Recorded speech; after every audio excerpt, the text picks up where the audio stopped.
Hey everybody, welcome back to my channel. If you're new, hi, I'm Ashley Amethyst, and today's I Am Worthy series chapter is about physical abuse. And I will get into it shortly. What I do want to say is that it is also going to be a touch on isolation. And I'm going to wrap up the abuse portion of my I Am Worthy series because next week we are going to be talking about toxic relationships, and that's a whole nother video. So if you're interested in this I Am Worthy series and this video, just keep on watching. Okay, everybody, so today's account of physical abuse is not only my account of it, but also my husband's. I did ask him. He is okay with me sharing this. I am going to be touching on physical abuse in a relationship as well as physical abuse in a parental environment. So with that being said, I just wanted to preface that before I get into it. Today, I am going to be talking about isolation and physical abuse for myself, and where I was at mind-wise and how I got out of it. As most of you know, my high school boyfriend was definitely a teaching moment. My first account of abuse with my high school boyfriend was about 6 months in. I had a cutting disorder. He was made aware of it because he saw the cuts, and he grabbed my arm so tightly that he left fingerprints on my arm. And I should have known then to get out, but I didn't. It was a relationship that probably should have ended there. However, because of my own insecurities and dealing with the emotional abuse that I had as a child, I was feeling very worthless. You know, you feel like when someone loves you, you don't have self-esteem, you feel like when somebody loves you, that's the only person that'll ever love you, and nobody's ever gonna love you, because if they do this, then you've obviously done something to make them like that. You don't realize how bad you deserve something lighter and better. But so I stayed in that relationship, and there were a lot of ways where I don't know if certain people would call it abusive. I'm calling it abusive because it's controlling, and so I think they all kind of puzzle piece together. When I was at his house and I said something that his mother wouldn't like, or that he would get judged for, he would either grab my, ouch, that hurt. He would grab my thigh or kick my ankle and be like, stop it, kind of thing. And he would give me this look, and it was a scary look for a 17-year-old girl, or anybody, but for me, a 17-year-old girl, to see in her boyfriend that she's supposed to be able to trust and know that they will love them unconditionally. And this went on for a very long time, and I would say, gaslit and brainwashed into thinking that I was just ill-mannered and that I was not allowed to speak about the things that I was speaking on, because he would punish me for them. And I never once was punched in the face, or I think I might have been slapped once by him, but I can't remember. But I was never physically punched in the face, but his ways of kicking my ankles or grabbing my thigh or grabbing my arm or holding my hand so tight that he would like squeeze my hand, I consider that abusive. It is abusive. You should never do something like that to someone. It's just not right. And once I got out of that relationship, once everything had transpired, it took me a very long time to become the person I am. Well, I was then. I'm not the same person, because the person that rebounded from that relationship was not nice. She was mean. She was bigoted. She was pretty princess. She was just a soul that was hurting inside of a shell of a person. And I was isolated from my family. I had moved to Massachusetts because he said he was going to move to the Northeast. So I moved first because I graduated the year before him. And then he decided to settle in South Florida. And so I moved too. And I was isolated. My mom would come down, my dad would come down, but isolation happened also in high school. I wasn't allowed to be friends with certain people. I wasn't allowed to wear certain things. I wasn't allowed to do my hair a certain way. A lot of things were being controlled by this person. And, you know, if you see me now, I wasn't even allowed to have a tattoo. We were watching Miami Ink, and I was like, I really want a tattoo. I really want one really bad on my shoulder. And he's like, tattoos are ugly. They make women ugly.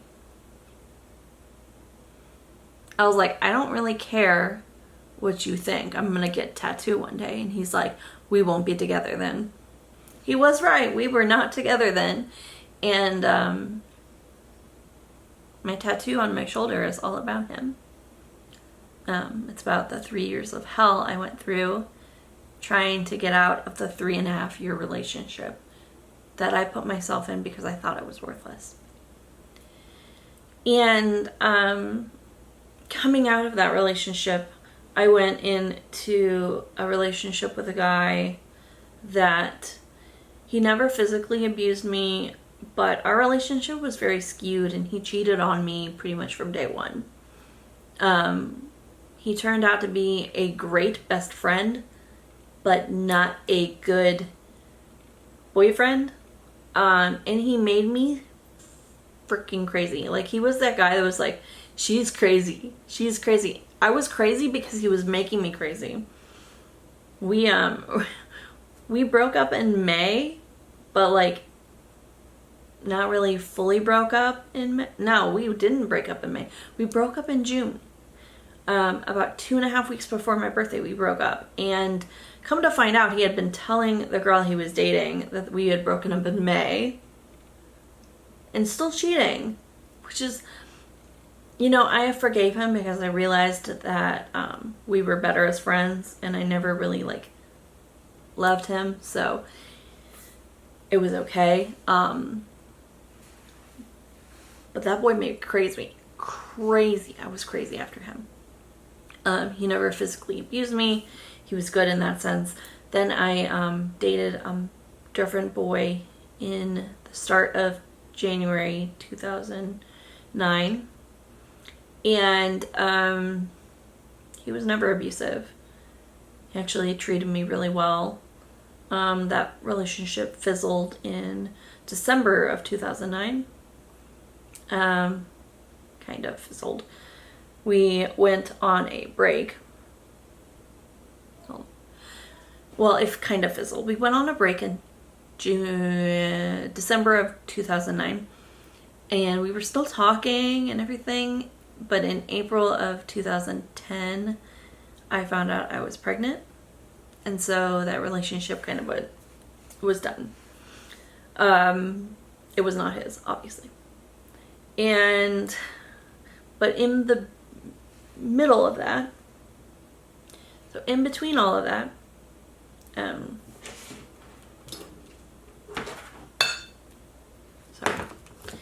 in between all of that, I was dating and not dating the nicest people, because I still felt worthless, and that I still felt like men could treat me whatever way they wanted because I'm not a whole human, and I wasn't deserving of love. So there was a time where this boy, his name is Travis, I'm gonna put his name out there, he grabbed my wrists really hard, like very hard, almost broke my wrists, and I should have filed a police report. I should have had him apprehended, and never did. Kind of feel stupid about it, but it was kind of that moment that everything clicked, that I needed to heal from the abuse and stop letting boys abuse me. It was that moment that everything clicked, because about a month after that, I found out I was pregnant.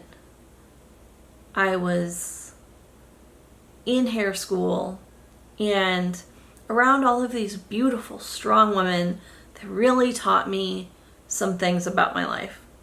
Like that I deserved better, that I was beautiful, and that I needed to be treated like a queen.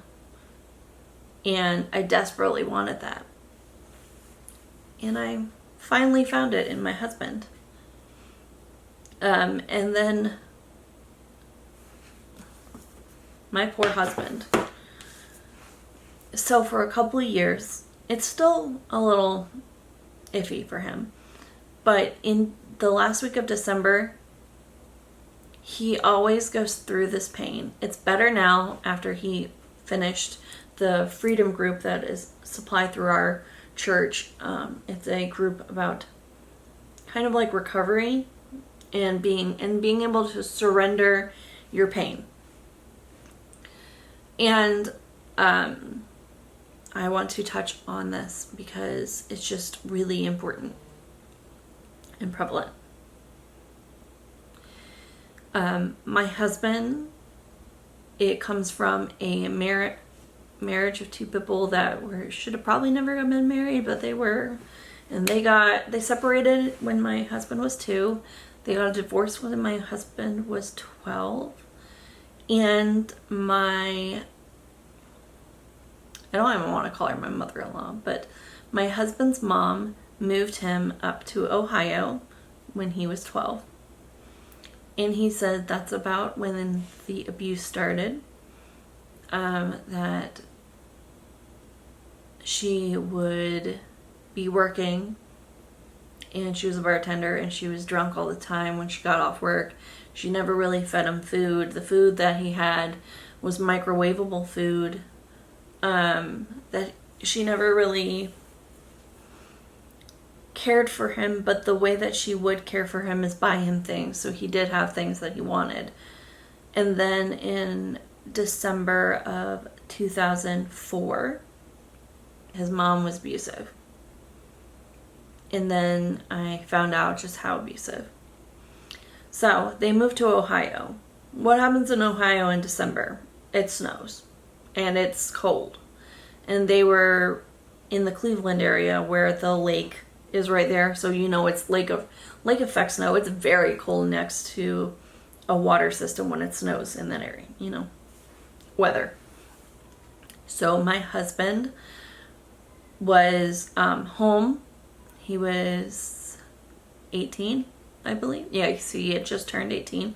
He was home alone, His mom stumbled in drunk, was angry at him over, I think, either the floors not being cleaned or laundry I think it was the laundry. He had not switched the laundry from the washing machine to the dryer.